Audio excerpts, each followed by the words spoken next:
Hey there, and welcome to Yes, a Stripper podcast.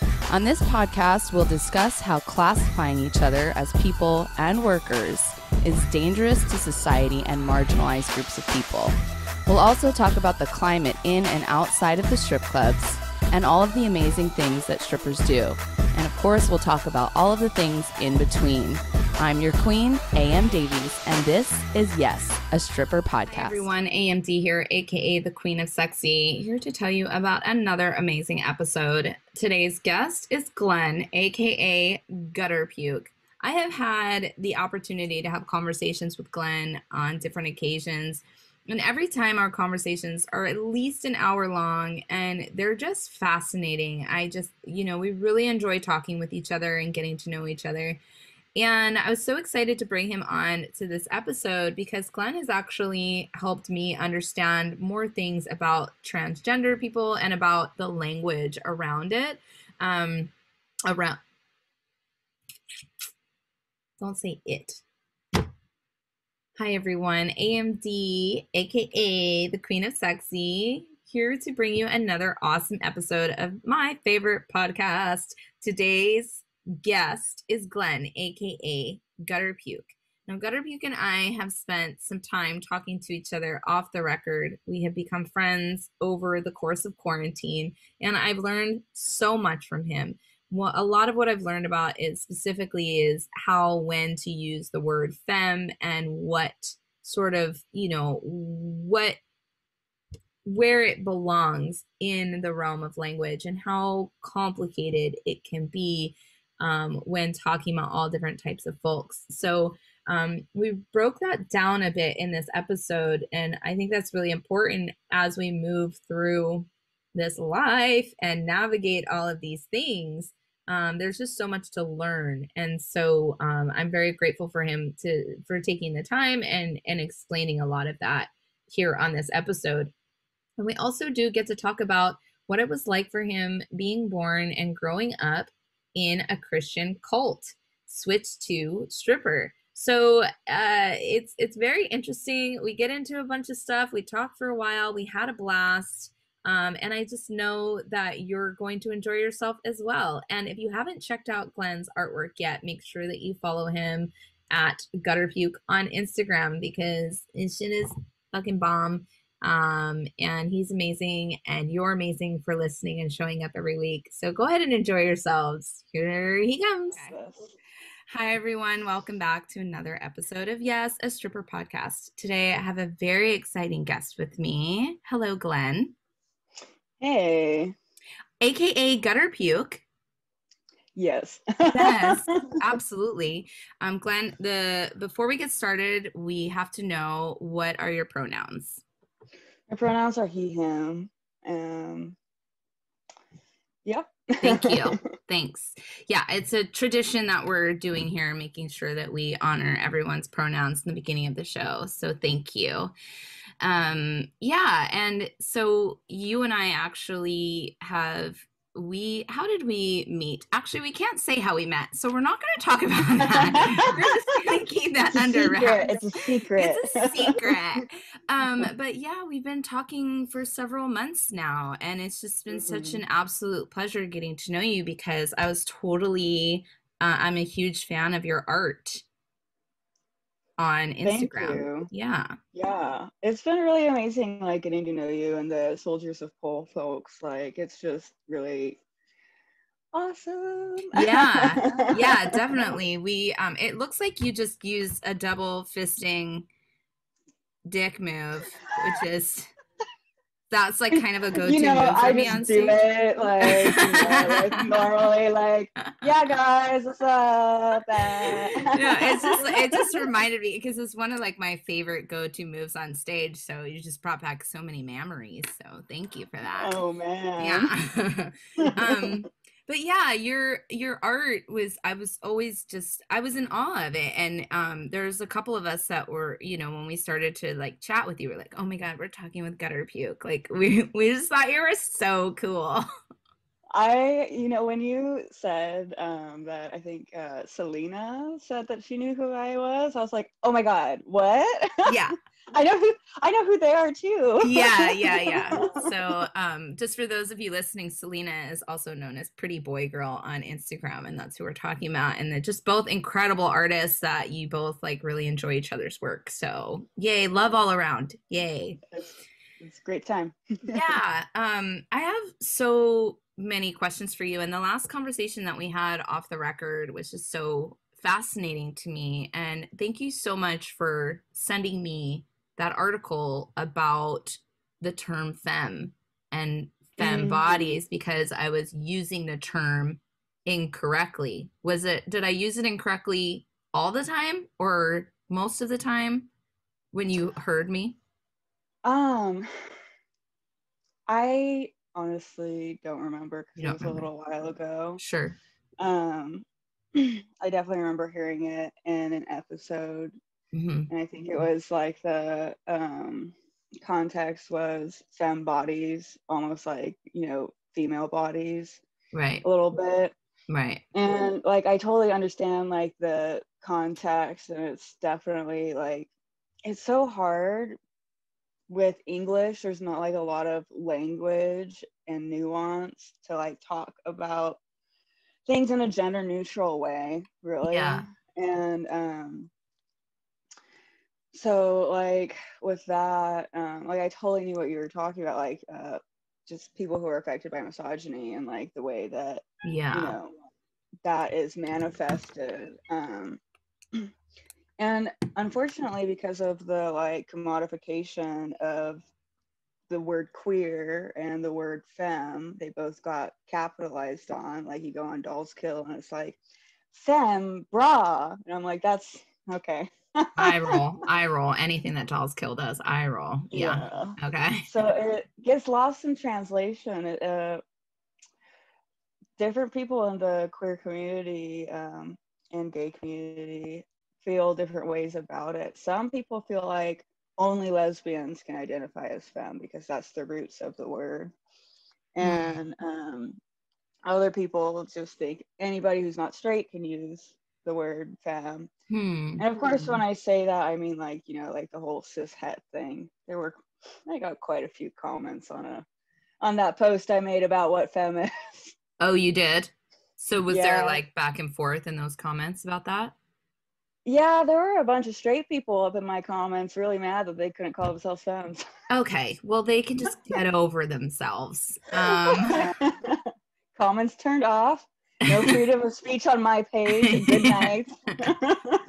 Well, yeah. So I was using it, my understanding of it, which I've come to understand is not necessarily proper understanding, is that it was any body that identified with feminine in any way. And I was using it as a way to honor people who might be in a feminine body, but not necessarily identify as female.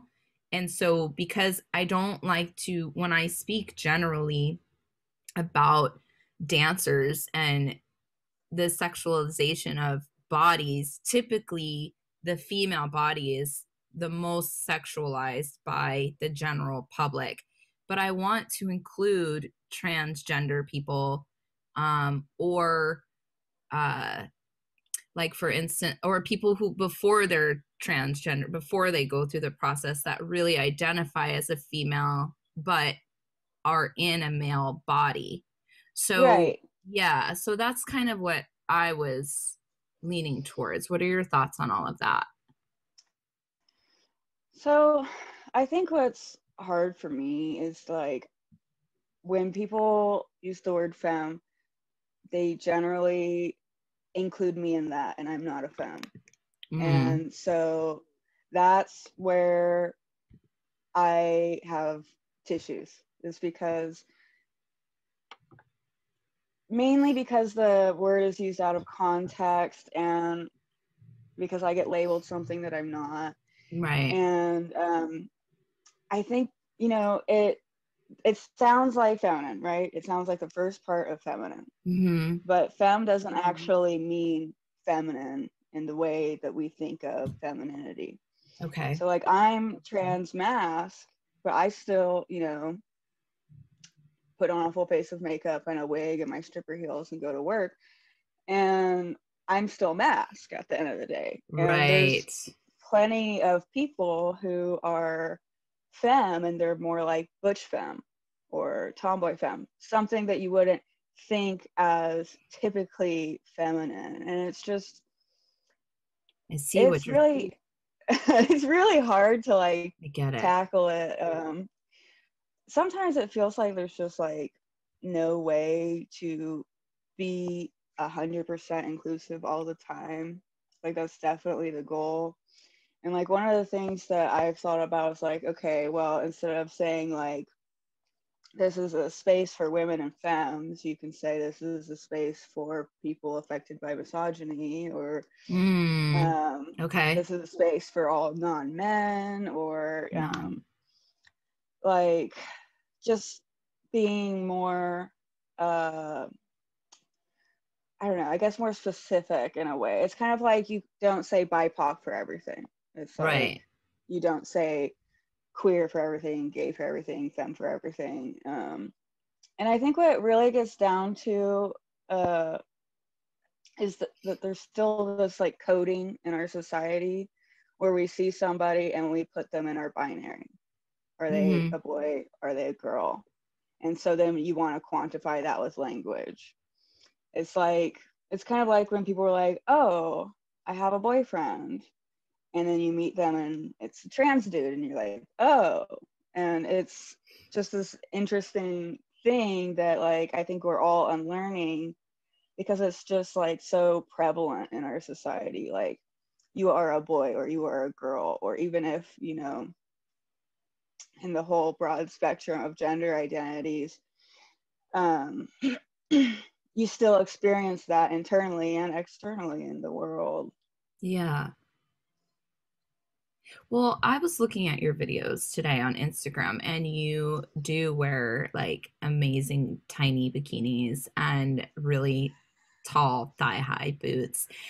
And um that, and I was like, "Oh, I see like you tapped into this feminine side." So if I were dancing with you at work and I would want, because what I've said in the past is like, gosh, I have so many ways I want to go with this. I've said in the past, I could watch these women for the rest of my life, or women like this for the rest of my life, dance this way. But if I were working with you, you wouldn't fall into that category of language. And I said in a writing piece that just got edited this morning, I repeated that sentiment, that I could watch, and I wrote feminine bodies, and the editor changed it to female bodies, and I sat there for a while going like, I don't like that. I don't like that because I've worked with trans people before. I worked with a trans woman in Vegas, and I suppose she would have wanted me to refer to her as a female, but what if I'm working with Glen? Then how am I inclusive to Glen? Yeah, it's something that I honestly haven't figured out myself either because I am not out at the club, and there are a couple of Mm, the dancers that follow me on social media and like, oh, and have reached out to me with some intrusive questions. mm, And it's like I understand that it's well intentioned and that they want to like, you know, be supportive, and probably just don't know the best way to do that. And I just try to keep it really simple. Like when I'm at the club, I'm Candy. I'm a girl. I'm a, you know, like, here oh, that's, I yeah, am. okay. um, so it's literally like night and day. I saw that like photo shoot of like I've never seen it before, but it's that photo that went like viral and it was like, you know, kind of more butchy, booky looking woman and then like a really tall, like bimbo looking woman like Hmm. standing next to each other. I And haven't it's like seen the this yet. same model. And it's like photoshopped together. I'm like, oh, I should do that with Glen and Candy. Oh boyfriend, yeah. girlfriend. Oh, is that the dude who is holding a beer can, like a Pabst Blue Ribbon, with a cigarette hanging out of his mouth?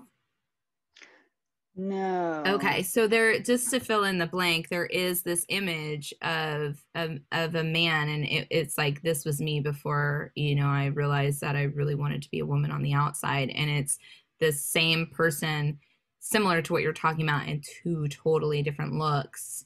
Yeah, so I get what you're saying. I think we may have seen different photos, but same Same idea. idea. Yeah, Yeah. yeah. Um, I get the intrusive question thing. That's happened to me since losing my leg. Everyone needs to know about my body parts. What Hmm. happened? How did that happen? Can you tell, like, and it's like, hey, what happened to your leg? So rude. And then conversely, I when I talk about my transgender friends to people that I'm close with, and they ask me questions about operations, and I'm like, I have no clue, because I don't ask those questions, and B, neither should you. So I'm having to, Yeah. like, teach people close to me. But what are your thoughts on that? I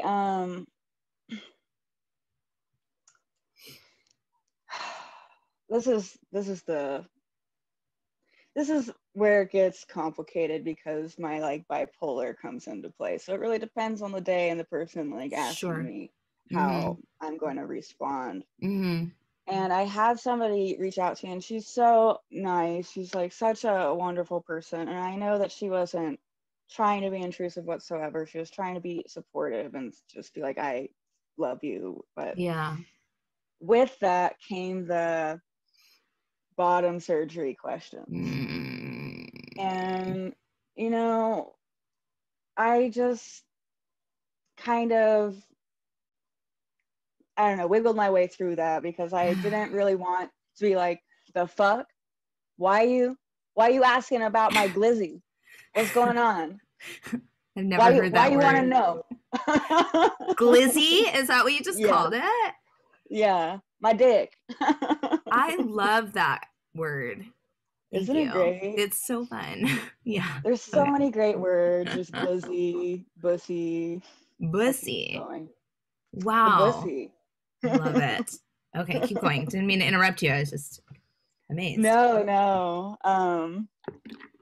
So that is hard, and I think it, especially like because I have a couple of videos of me dancing in a jockstrap with my packer on. So I think that that probably invited, like, I didn't invite it, but I think people thought that that invited them to be curious about what's going on in that area, like, because it's like, oh, it's flat, but here I can see that it's not flat. What's going on? And it's like, does it really matter? Are we having sex? No, that it doesn't matter. Uh, It's like being like, oh, is that a wig? What kind of wig is that? When did you get that wig? Since when are you wearing wigs? Like, I have also had to tell people, don't call me out on my page for wearing a wig.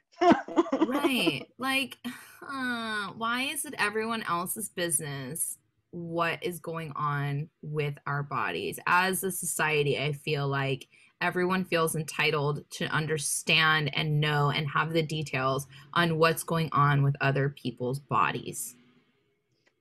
Even to the point of like the question, what do you do for work? You know, like that is so ingrained in us too. That like, okay, what's your job? Because that defines you somehow. Like, Right. That's what your I value love, is. I love the TikTok thing where they're, God, it's like a drag queen singing or something, and she's like, I'm an accountant when people like ask what she does for work. So that's what I'm doing now too, because nobody asks any questions. It's perfect. You're right. I'm an accountant. For what? Accountants? I don't know. I'm Yeah. an accountant for a business. Yeah, exactly. And they stop asking you questions. I remember during the, like, several years ago, when people would ask me what I did for a living, I wouldn't even say I pole danced, because I just didn't feel like having the conversation about the difference and who I was and how. So I didn't want them to file me away in their little compartmental Rolodex and then like ask me intrusive questions. Man, it's something that I definitely learned the hard way. That it's just like, because at first I would just say I work at a bar. Well, then people ask more questions. And then there's only one club here and it's a small area. And like, if you answer too many questions, they're like, do you work at such and such? It's like, damn it. So yeah, the accountant thing has really saved me. Yeah, yeah. Yeah, I think I'm gonna Oh start doing man. that one too.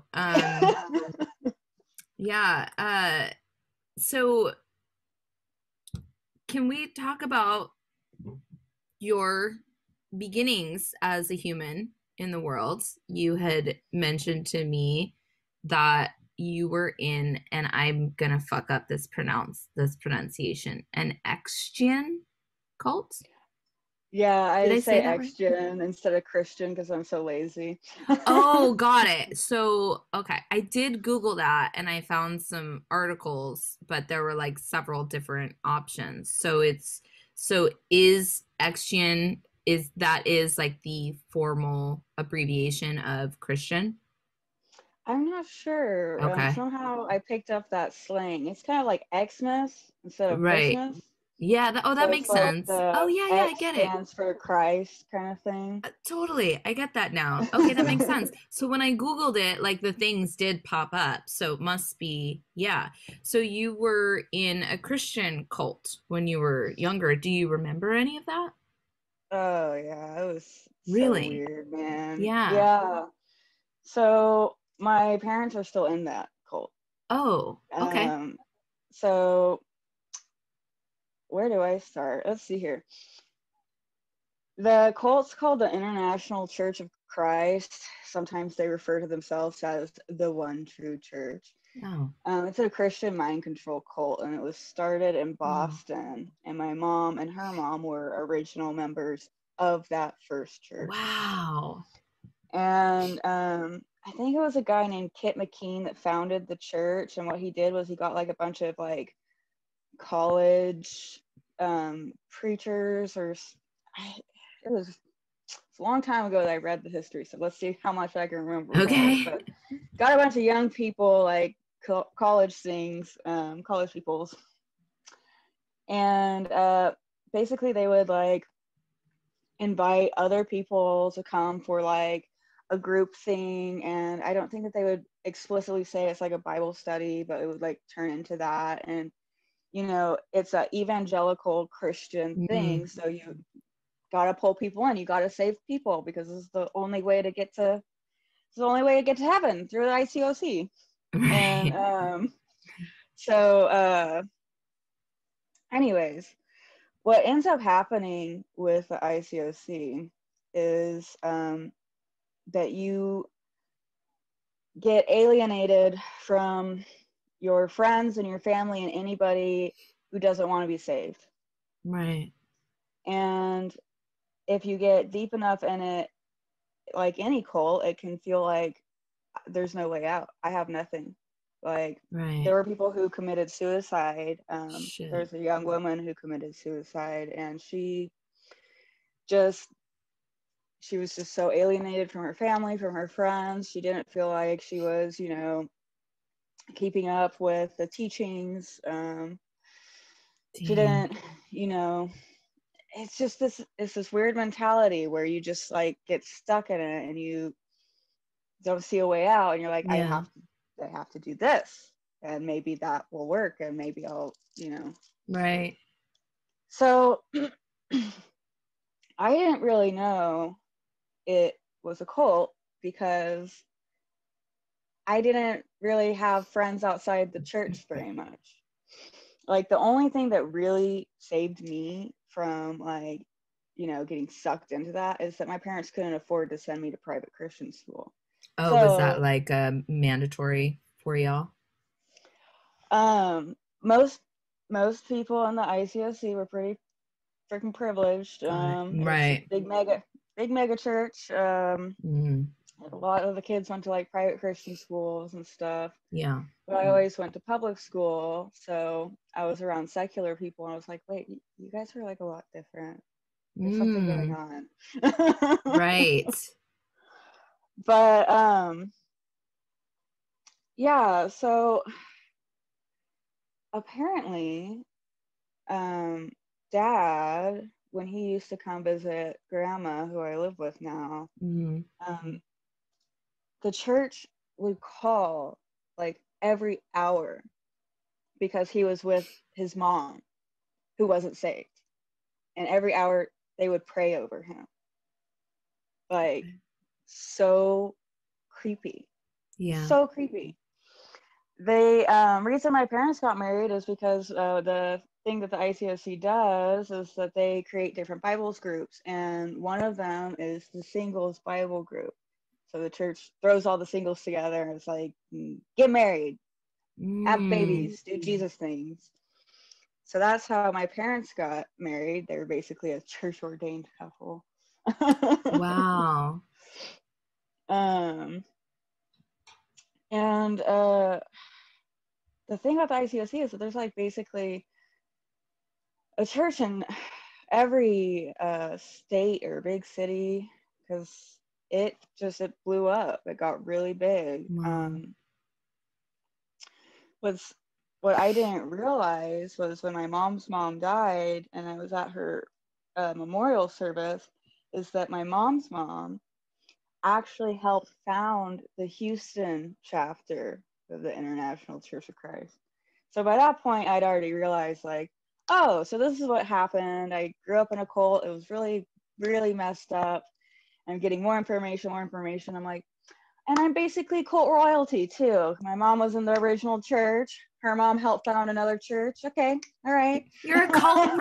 Yeah, you were a cult, like princess, like Yeah. in the, yeah, like, wow. Bow down before me. Yeah. Wow. I'd have to say the weirdest thing about that cult though is like, so I think when people think of Christian cults, they think of like the Branch Davidians or like, living in a compound and being isolated. Right. And you can be isolated and not on a compound, which is almost even more terrifying. Yeah. And the whole mind control thing is just that, like, if you don't follow these teachings, you're going to burn in hell. And it's Yeah. scary. And you get inundated with that from like being really, really little. And then the Yeah. other weird thing is that you're supposed to listen to all adults in the church like they're your parents. Like You can all just the see how adults. problematic that is right there. I had people who were not my parents like physically discipline me. Like Mm-mm. they would make me wash my mouth out with soap, and they're not even my parents. And I'm supposed to listen to them like they're my parents because they're adults and I'm a kid, and that's the way the church works. So I'm like, thinking back on it, that kind of sets up a perfect breeding ground for like child molestation and shit. Yeah, But and like tons of like developmental, like emotional developmental situations when you're, yeah, yeah, like how do you trust people after growing up for long term in that scenario? Like you would just have no trust for anybody because they might no, smack you or something. yeah, I don't know what's up with you know I don't know what's up with white Christians, but they really like spanking their kids, man. I know. I know. This one They're thing that I all read, about the wooden spoon. yeah, this one thing that I read, it was all like spare the rod, spoil the child, and it was like, and it was Mm-hmm. very similar. And I wonder if it was under the same church you were talking about, but how their like teachers would basically beat their ass if they were bad, using quotes when I'm saying that, Right, you right. know? Yeah. I didn't even know that, getting your mouth washed out with soap, sitting on your hands, getting spanked, like, all these Christian, like, bread and butter punishments weren't normal till we moved to the Bay Area. Right. My friends were like, that's child abuse. And I'm like, shut your mouth. No, that's not what's happening. No, goodbye, sir. Really? So Yeah.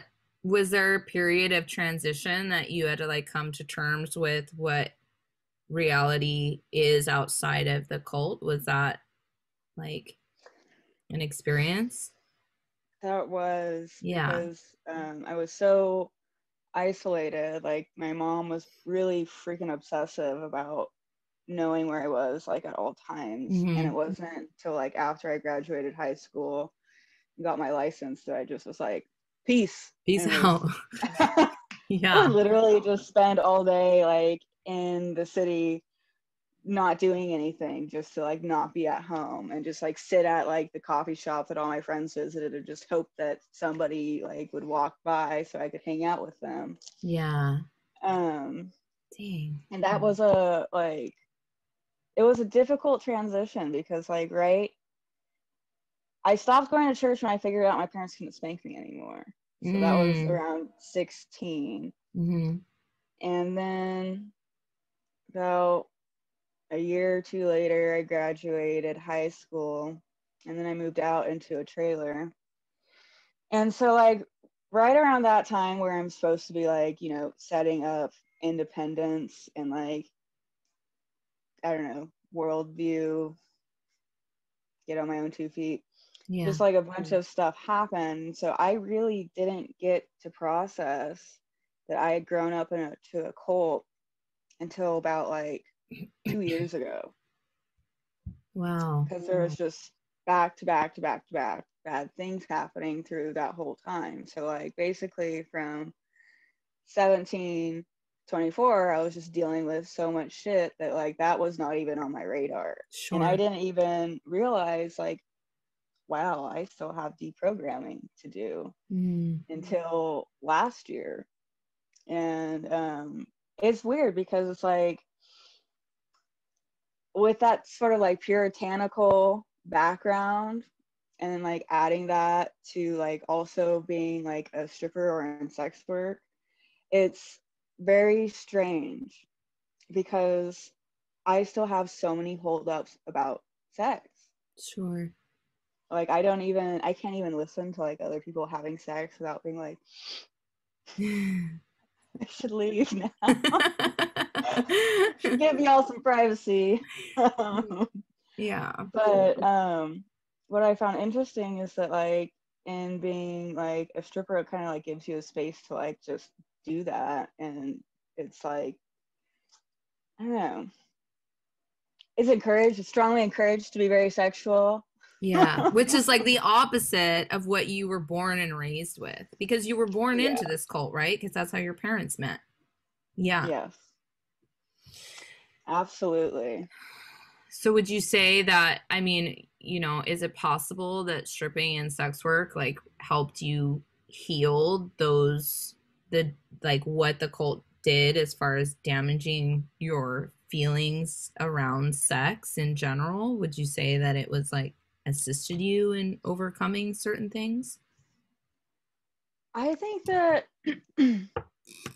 I think if anything that sex work has taught me a lot of lessons, and Mm-hmm. so I've been able to like take away certain things from that. And I started doing sex work when I started going to therapy. So I have been doing both for the same amount of time.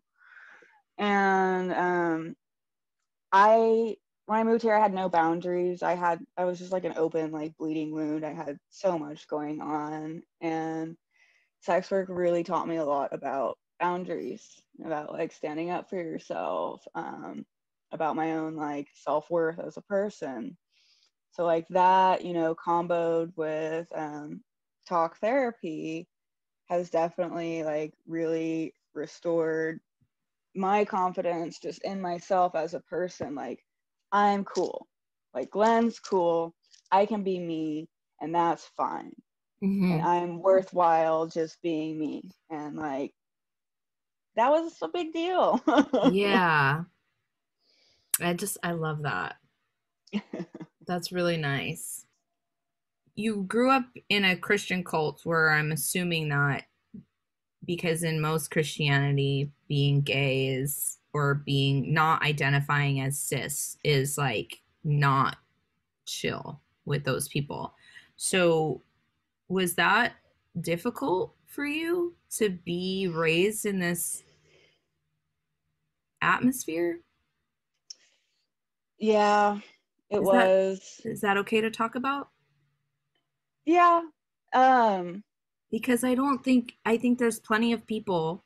I have some friends that grew up in Christianity and have had their own sexuality questions that got very clouded by the religion they grew up in. And I'm asking because um, there are other people out there that have experienced that type of situation.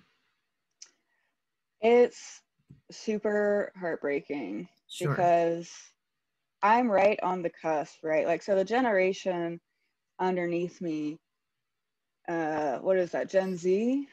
What's So after what millennials? are you a millennial? Yeah, I think it's like Gen X, millennials, Gen Z. I think I think so. I think it's Gen X, Y, Z. I don't know. It's Gen Look who I know. XYZ. So you're so yeah, got it.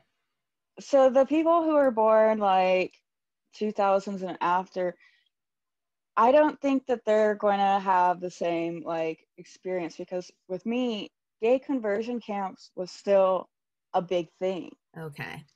And if I had realized, I protected myself so much um, in that cult that I didn't even let myself think about not Mm. being straight. Or Mm-hmm. like I always said, like, I want to be a boy. I'm a boy. I'm one of the boys. I said that my whole life. Mm-hmm. So like I don't know how my parents haven't figured out that I'm gay and trans. I'm not going to tell them, but Right. it's Right. something that I've said my whole life. And that was never a problem when I was a child. Like my parents weren't offended. My mom was like, yes, life would be easier if you were born a boy. I totally get it. And I'm just like, that in and of itself is kind of fucked up. um, Yeah, there's some unpacking. That's all right. right. And so uh, when it came to like sexuality,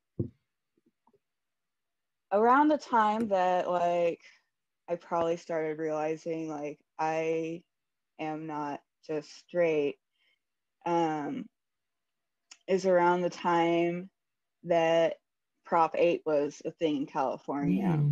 And Mm-hmm. my parents had no money and they donated to the Prop 8 Defense Fund. That's Mm-hmm. how much they hate gays. Okay. Mm-hmm. And like I never ever thought about talking to my parents about my sexuality or about sex, like about anything like that at all. Mm-hmm. And in high school, I had a best friend who was out as a lesbian, and she was at my house. And this was when I still used Facebook. Um, and this is when Facebook would be like, so and so is going to this event, Right, right? when we had check-ins. I hated that. Mm-hmm. And so I got invited to an LGBT event. And this is like, this is before 2010. So it was just LGBT plus. There wasn't Sure. the other half of the alphabet. Yeah. um, when y'all weren't looking, we took half the alphabet. Exactly. Don't diss the gay agenda. We're coming for you. But so I said yes, I'm interested in going to this. And at the time, I was still like Facebook friends with like basically the whole church and my parents. Mm. Parents saw that. They called me downstairs and they just started screaming at me. Oh. And they were like, "Why are you going to this event? This is like disgraceful. You're embarrassing us. Like people from the church are seeing that you go to this event." And I started like, I don't really want to say it, but they started like calling me like a fa fa The the F rest. word. Yep. They started calling me that. Yeah. So that wasn't fun. And then, I'm sorry. like, it was sometime after that that I decided that I wanted to start wearing boxer briefs. And my mom just flipped her lid about that. She was not stoked. She was like, that's indecent. That's indecent for you to wear boxer briefs. There's a hole in the underwear. That's indecent. And I'm just like, I'm going to wear whatever underwear I want, and you can't say none about it. My underwear. Yeah. But it definitely was hard. And I think like literally I was so closeted. Like when I look back, it's so obvious. Everybody fucking knew I was gay besides me. I like Right. literally didn't let myself think about it at all. Yeah. And I'm unfortunately dealing with that now. 10 years later. Yeah. But I remember in church there's youth group in church for like the teenagers, and then there's like children's, and there's all you're divided up by age and you're put into groups. It's a Right. church thing. They like doing it. Mm-hmm. They like putting you into groups. And so there was a youth group thing for sex education. Mm. I kid you not, I've I popped out the womb piety. I'm sure I did, because these Christians must have prayed for patience to get me. Yeah. I filibustered the whole damn class I love that. because the youth pastor, was talking about how being gay is a decision. And I flipped my shit. I was just like, oh yeah? Yeah? How old was I? Like 16? It's like, so you woke up and you decided, I'm straight today and I have to love my wife because I'm straight. You woke up and you decided that. And he straight up was like, yes. He was convinced that he did that. And I just kept going. I was like, oh, really? So you have to make a conscious decision to love your wife every day? You have to make a conscious decision to be physically attracted to her every day? That sounds terrible. That sounds like a terrible time. Right. And like they kept trying to like change subject. I wouldn't let them. I was like, no, you guys are stupid. You're dumb. You're wrong. Like, Yeah, and I wonder if he said yes because maybe he is gay or was. I don't know if that guy's around or not, but right. maybe that was a decision that he made and he's living proof of this quote unquote lesson, in his mind. Not I'm not saying that I agree with what he's saying. I just, for the record, everyone, I am not agreeing with what the pastor's saying. I'm just saying maybe, like, I wonder if his response was yes. I mean, yes, obviously he's probably defending his rhetoric, but also I wonder if they themselves are experiencing that and are trapped by their own beliefs. I definitely know that both my mom and dad had encounters, and which is normal. It's Right. normal, right? But you put it in the context of a Christian cult, and it's not. That is sin. That is Mm, dirty, dirty sin. And so it's wow. like I know both of my dad and my mom have had like some gay encounters. If they haven't, it's impossible. From what they've told me, there's at least one for both of them. Okay. And so they literally think because of that, because they had that one encounter and they didn't like it, that they chose to be straight. And they're like, that was the language in the church at the time, is that it is a choice to be straight. It is a choice to be gay. And that is the wrong choice. The correct choice is to be straight and have babies and worship Jesus. That's the correct choice. Right. And it really got intense when Prop 8 was a thing, because of course the church rhetoric is just like, So heavy. what was it? Vote yes. Like, yeah, vote yes. Prop 8 defense fund. Yeah, vote yes on Prop 8. Protect the sanctity of marriage. Marriage is between a man and a woman. It's Adam and Eve and not Adam and Steve. The whole thing was bullshit. I was so mad. But yeah, Yeah. there were multiple times where I would be in class and I'd be like, what you're saying literally makes no sense.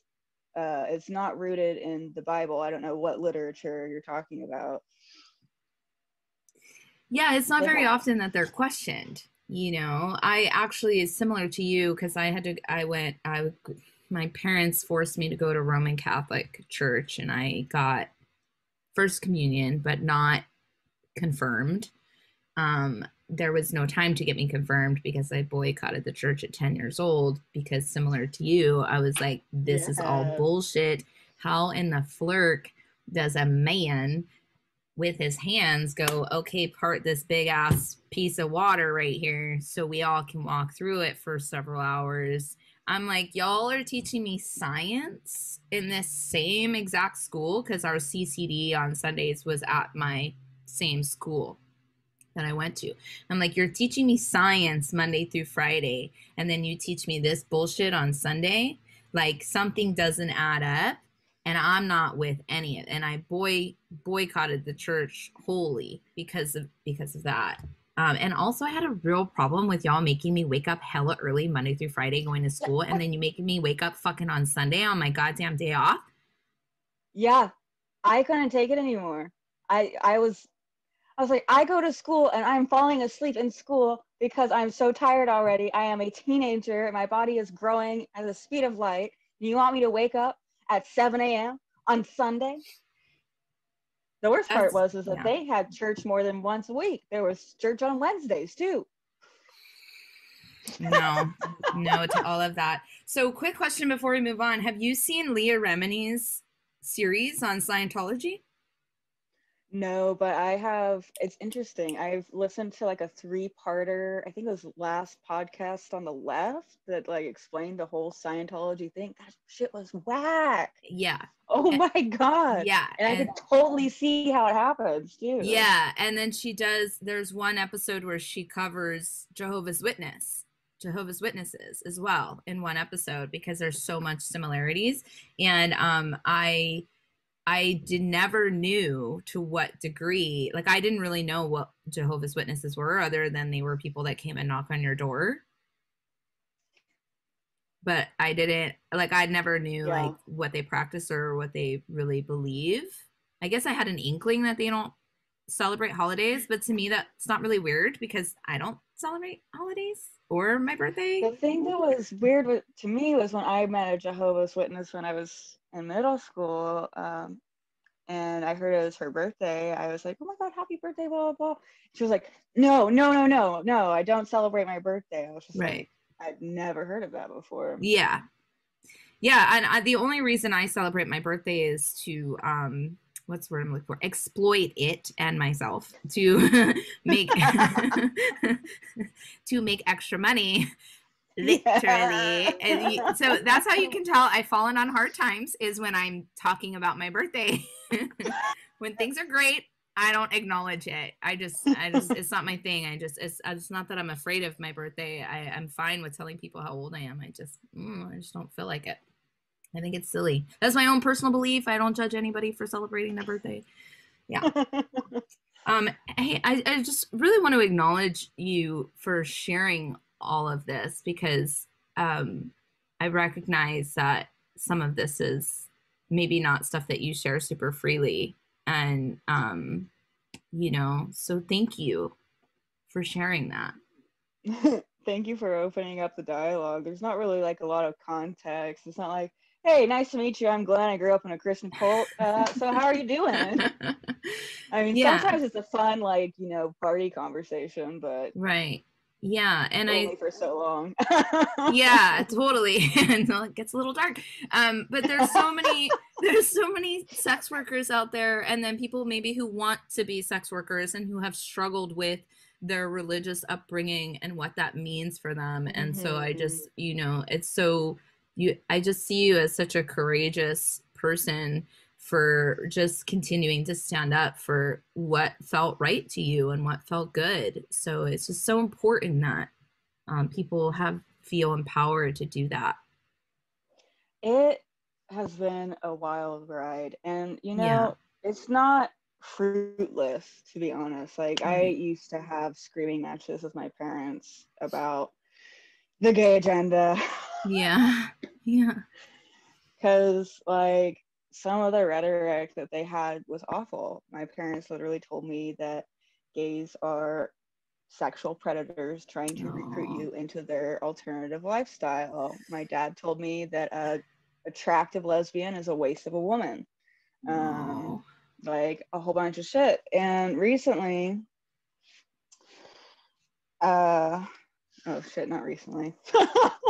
I saw my parents like over a year ago, and I'm like, yeah, that happened recently because that's how much time we Quarantine. spent. Yeah, but quarantine really skewed our like sense of time though, honestly. Like this year feels like Yeah. last year felt like a blur. I've been saying like in 2019, I'm like, "Oh my God, what happened to an entire year? How is it 2021 already?" Anyway, keep going. So yeah, it was in October of 2019. It was because I was at my grandma's funeral, and that's when I realized because that brought up a lot of shit because people from the cult were there. All the people from the Sure. cult were there, and Wow. they were talking about her. It was in Houston, and I was there with my sister. So I have two half sisters, and they also have trauma from spending summers with us, and we're in a cult, and they're not. Right. So like I didn't even really realize it. So like that trip, I talked to Melissa, and she said that like I never even realized this. She said that she felt bad that she couldn't take me with her to Oh, take me out of that because that's how bad it was. And so, in typical mature Glen fashion, uh, I was having a hard time at my crazy conservative Trump voting aunt's house. sure. So I decided I'm going to drink some beer and just have a great time by myself, Yeah. disassociate. Well, dad was still awake, and I was, God, this is so, what a mess. Dad was still awake. I was kind of drunk. And so I was just like, Dad, do you remember when you told me that an attractive lesbian is a waste of a woman? And I just like started ragging on him for like all the shit he'd ever said. He's like, Yeah. do, and that was wrong of me. And like he Wow. actually like, my dad went from listening to Michael Savage, Rush Limbaugh, Glenn Beck, like being an alt-right Republican before there was a term for it, like Yeah. Tea Party before there was a Tea Party. Yeah. And then like this last election, like he's almost at a 180 with his politics. He's like, Oh. I voted for Bernie Sanders in the primaries. I'm like, Holy cow. I know. I'm like, That is my different. dad, my dad who fought in the Cold War and listened to Michael Savage voted for a socialist. What? Wow. Way So to like, go. you know, I never cut off my parents, and I don't think I can. Like I could say it and then I wouldn't be able to follow through with it. But we've had conversations my whole life, and I've always had a different point of view, and they've always listened to that. And so there has been some change. Yeah. Like my parents know I'm a stripper. They know that. Right. I that just happened, and I was like, okay, well, now my parents know I'm a stripper, so okay, whatever. And this is the weird disconnect. I think that they think being a stripper is more acceptable than being gay or trans. Interesting. And so for me, I'm just like, in my mind, in my circle, I'm like, isn't being a stripper more stigmatized than being gay? But I guess not to them. I don't know. Interesting. When That's my mom tried to talk to me about it, I was just like, Jesus' best friend. Jesus' best friend. Mary Magdalene. Best friend in the whole world. Wow. Amazing. Well, I'm glad for your dad and I'm glad for you that you can and it's amazing that you carried on the relationship and transformed it, it sounds like. So just incredible, incredible. Thank you so much again for sharing. Want to be fabulous just like these strippers? Pay attention. It's Stripper Tips. Save your money. Don't spend it. Don't spend it like crazy. The assumption of I will just make back the money next night isn't really the best idea. Like even if you can just put like every week, like put $50 into like a Roth IRA from your stripping, like you will be able to retire early. Like that would be my stripper tip. Go That's to great. Vanguard, open a Roth IRA, put $50 in it every week, buy some tech stocks, and do retirement plan. Yeah, and that's really easy and tangible, so awesome. Yes, $50 a week in a Roth. That's tangible. I wish I had been doing that. So dang. Me too. Yeah. Thank you. Get ready for our rapid fire question round. It's time for 4 for 1. Question number 1. I think so. Let's okay. What's the best part about being single when you are single? I can do whatever the fuck I want. Being a bachelor is the best. Love that. Yes. Yes, please. Do you believe in second chances? Oh, yeah. I shouldn't, though. I have a 3-strike rule that should be a 1-strike rule. Okay, so you don't believe in 4th chances. I like that. No. You have a 3rd strike rule, which means, yeah, got it. So you do believe in 2nd and 3rd chances, but not 4th. I love it. Boundaries. Okay, what was the last thing you made? The last thing I made was a little drawing for the second zine I'm going to do.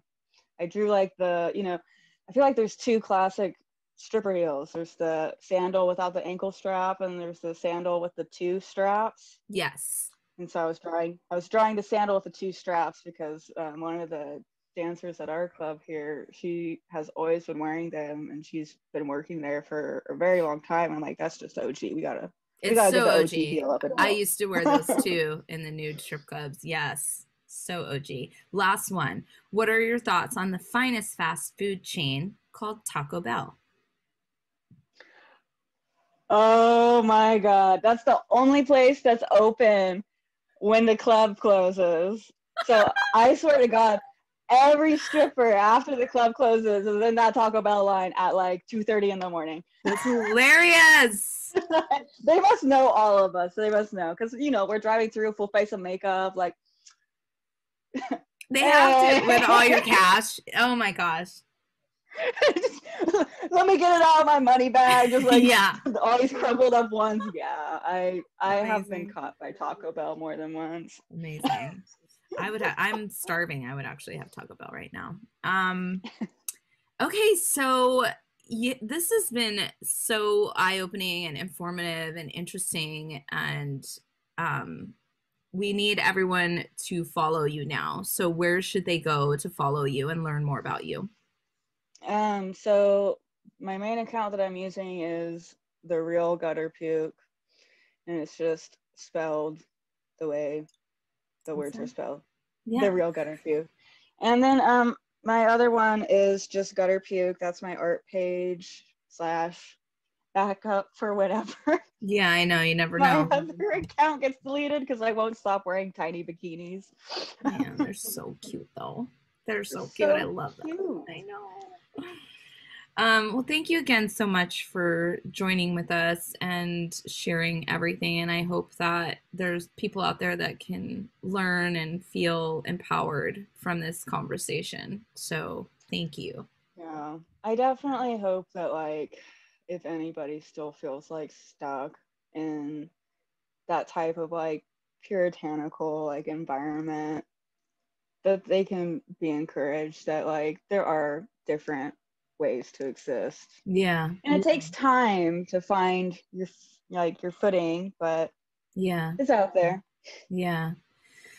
Well, here's to good health to everyone out there and for finding your path and finding your truth. Thank you so much for tuning in, and listen in next week. Bye, everyone. If you have any questions, comments, or concerns, you can email us at yesastripperpodcast@gmail.com. Be sure to follow us on Instagram at yesastripperpodcast.